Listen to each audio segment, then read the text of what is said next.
चोट लगी है? हड्डी टूटी आपकी? किसकी यहां पे हड्डी टूटी है?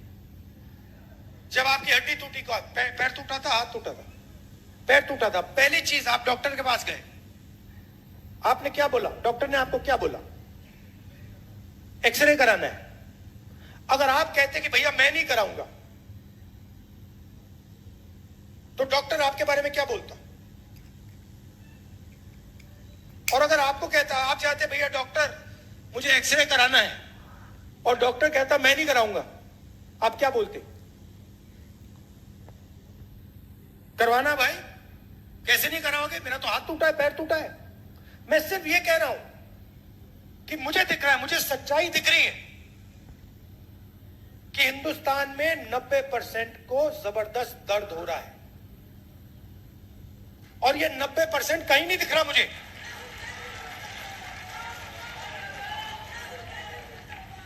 चाहे बलात्कार हो, गरीबी हो, दुख हो, दुख के आप सबसे बड़े शेयर होल्डर हो।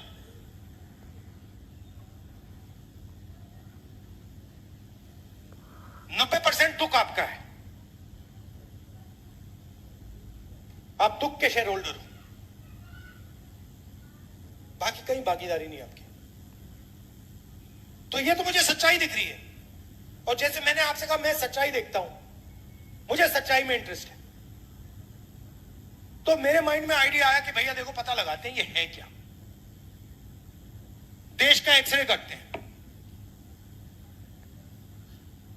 मोदी जी हर भाषण में कहते थे मैं ओबीसी हूं, हर भाषण में। जाति जनगणना के बाद कहते हैं हिंदुस्तान में तो जाति नहीं है। अरे हिंदुस्तान में जात नहीं है तो आप कैसे ओबीसी हो गए?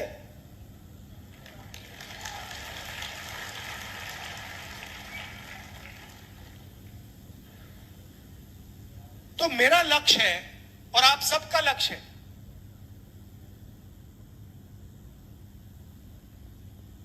जाति जनगणना।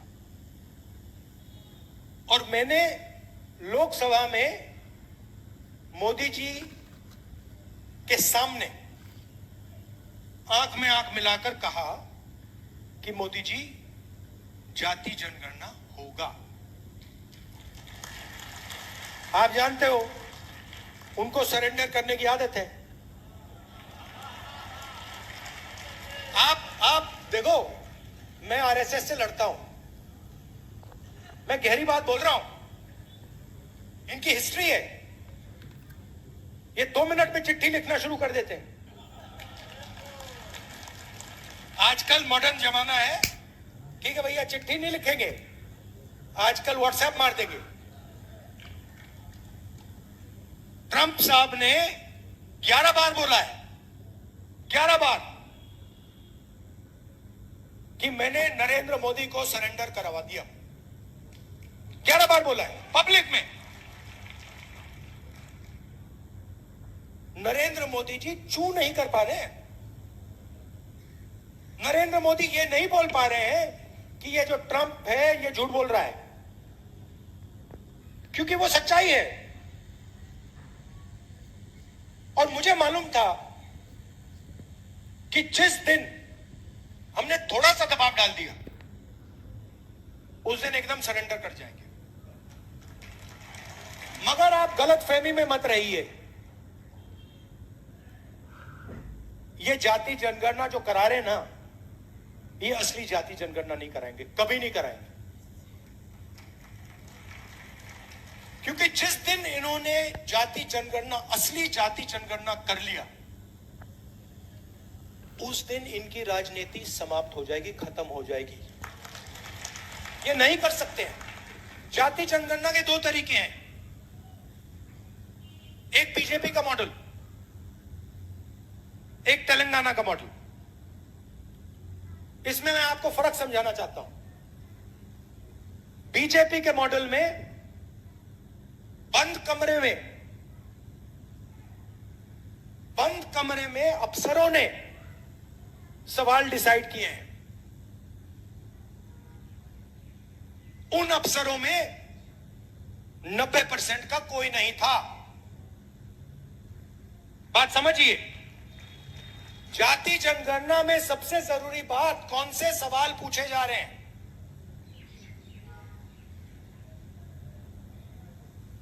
तेलंगाना में हमने तेलंगाना की जनता से खुला सवाल पूछा, पब्लिकली पूछा।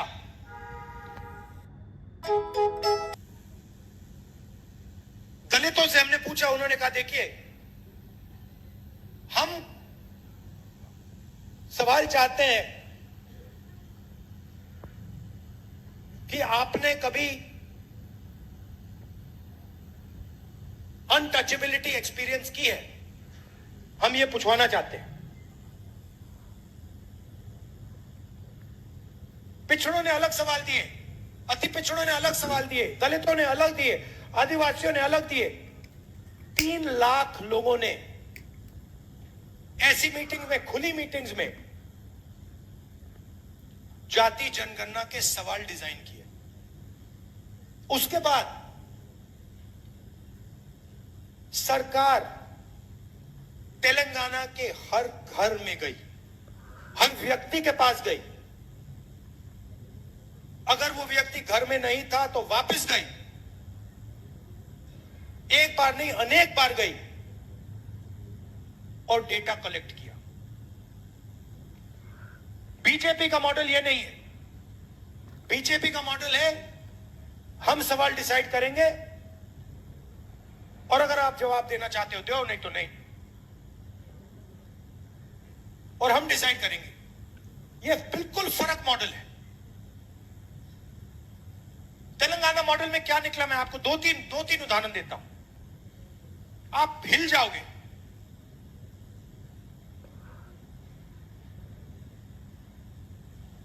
सरकारी कॉन्ट्रैक्ट्स देखे हमने,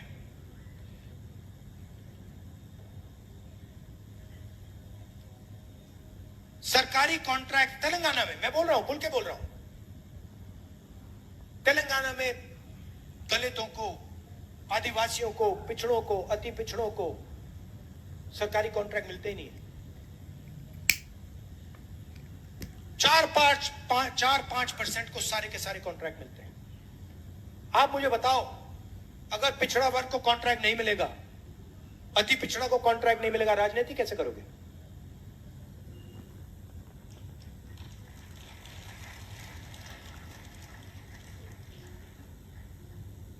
हमने उबर ड्राइवर्स की लिस्ट निकाली है जो डिलीवरी करते हैं। क्या करते हो? उबर ड्राइवर हूं। क्या करते हो? डिलीवरी करता हूं। क्या करते हो? पिज्जा डिलीवर करता हूं। उसमें सिर्फ पिछड़ा, अति पिछड़ा, दलित, आदिवासी।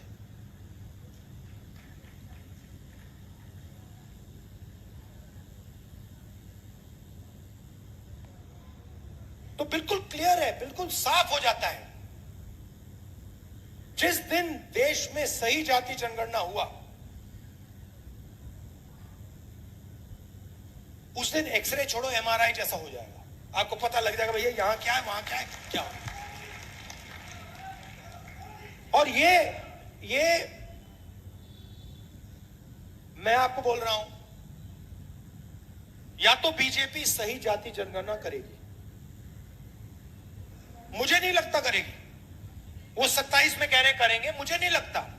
मगर मैं आपको वायदा कर रहा हूं, बीजेपी करे ना करे, मैं तो पार्लियामेंट हाउस में, राज्यसभा में, लोकसभा में करवा के दूंगा। क्योंकि मैं आपको सच्चाई दिखाना चाहता हूं। मैं आपको आपकी सच्चाई दिखाना चाहता हूं कि आपके साथ, आपके खिलाफ इस देश में किस प्रकार से काम किया जा रहा है। आपके बच्चों के भविष्य के खिलाफ किस प्रकार काम किया जा रहा है। मैं आपको ये क्लैरिटी से दिखाना चाहता हूं। ये देखो, ये है आपकी सच्चाई। और ये मेरे लिए राजनीतिक लक्ष्य नहीं है भैया। ये मैं राजनीति के लिए नहीं कर रहा हूं, ये मैं अपने देश के लिए कर रहा हूं, सच्चाई के लिए कर रहा हूं। कॉन्स्टिट्यूशन में लिखा है, जो जिसको इसको जो या इस पर आक्रमण कर रहे हैं, इसको खत्म करने की कोशिश कर रहे हैं।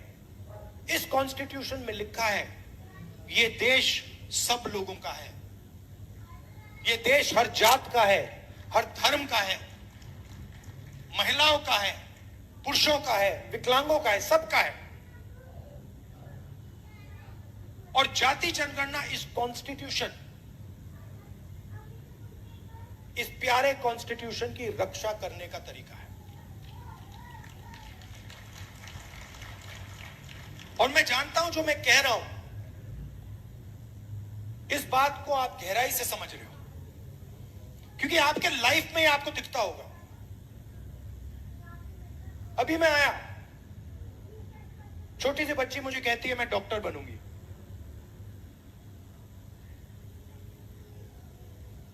मैं जानता हूं कि यह देश उस बच्ची से झूठ बोल रहा है। मैं जानता हूं क्योंकि वो अति पिछड़े वर्ग की है, वो डॉक्टर नहीं बनेगी, क्योंकि आप लोगों के लिए रास्ते बंद हैं। और मैं वैसा देश नहीं चाहता हूं जो अपने बच्चों को झूठ बोले। डॉक्टर बनोगे, लॉयर बनोगे, कंपनी चलाओगे, आईएएस अफसर बनोगे, और फिर लिस्ट निकालो, कुछ नहीं, 90% उस लिस्ट में है ही नहीं। उसमें गरीब जनरल कास्ट के भी लोग हैं, वो भी परे किए गए। 95% लोगों के लिए इस देश में कुछ नहीं है। पहले पब्लिक सेक्टर हुआ करता था, सारा का सारा प्राइवेटाइज कर दिया। अदानी, अंबानी, ये नाम आप जानते हो। पोर्ट, एयरपोर्ट, डिफेंस, जो भी इनको चाहिए, जितनी भी जमीन चाहिए, धारावी लेने की कोशिश कर रहे हैं। आप धारावी गए कभी? धारावी कोई गया यहां पे? धारावी इनोवेशन का सेंटर है हिंदुस्तान में।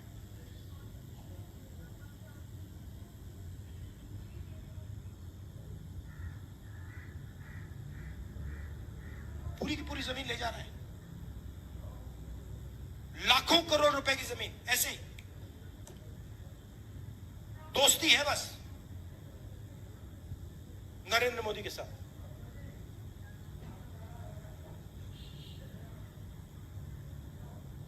लाखों लोगों को बर्बाद कर रहा है।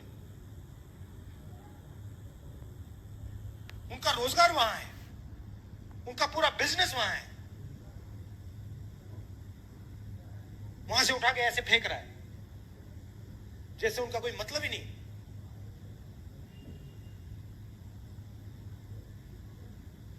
अपने आप को महाराजा सोचता है। हाँ, तो ये लड़ाई हो रही है। दूसरी बात, और उतनी ही जरूरी बात,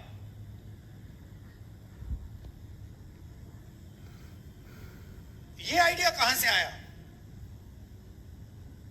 कि हिंदुस्तान में सिर्फ 50% रिजर्वेशन हो सकता है?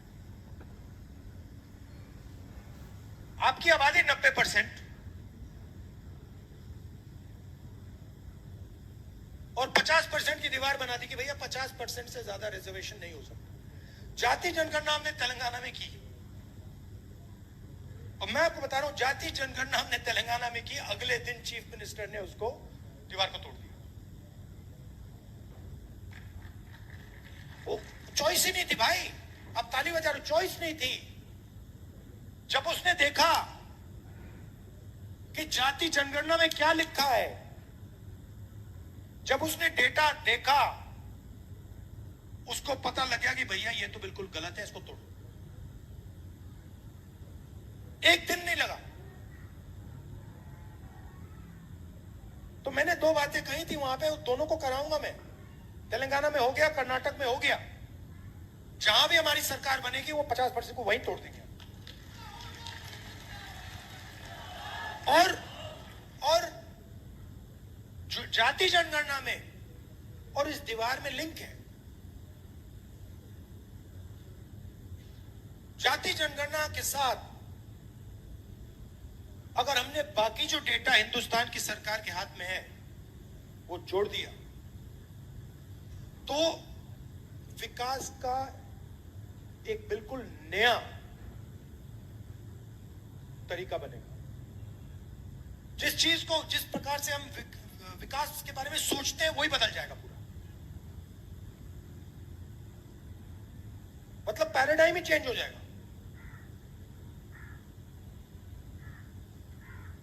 और ये बिहार से शुरुआत होगी। आप ही करते हो ये काम, आप लोग ही करते हो, हजारों सालों से करते आ रहे हो और ये काम आप ही करोगे।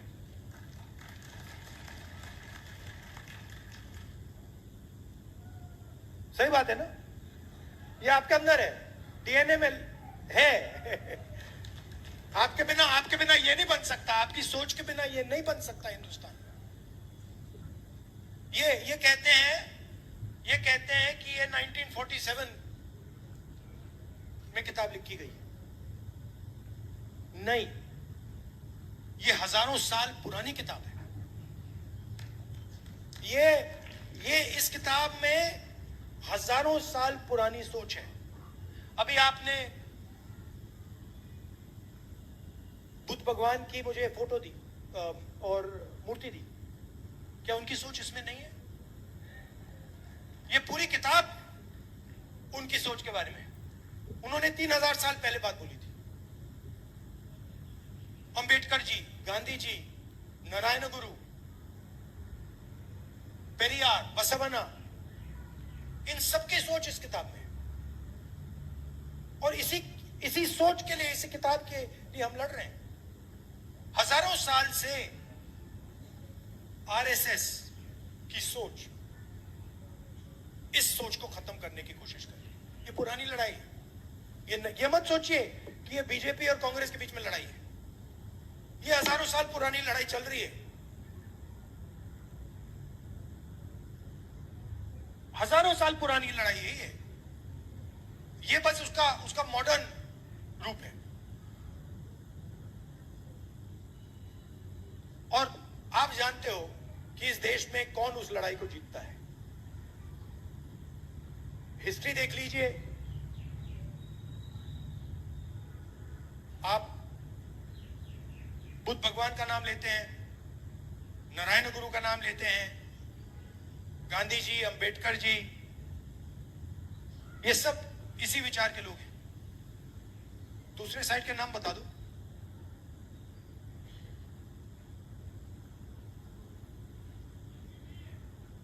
तो बिल्कुल शांत हो गए, बिल्कुल कोई ही नहीं।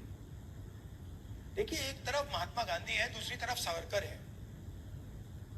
एक तरफ महात्मा गांधी है, दूसरी तरफ गोडसे है। गांधी जी ने पूरी लाइफ, जिंदगी सत्य और अहिंसा में दे दी।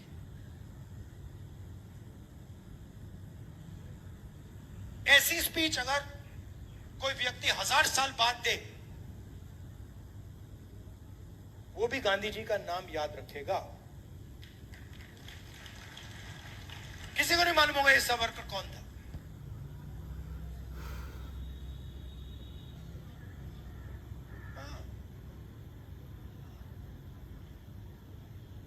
और वही फैशन तो वही है ना। ट्रंप साहब ने 11 बार ट्वीट किया, यहां पे सरेंडर हो गया।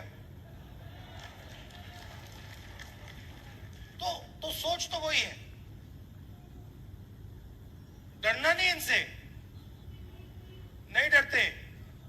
हाँ, आप सबका बहुत बहुत धन्यवाद। नमस्कार, जय हिंद।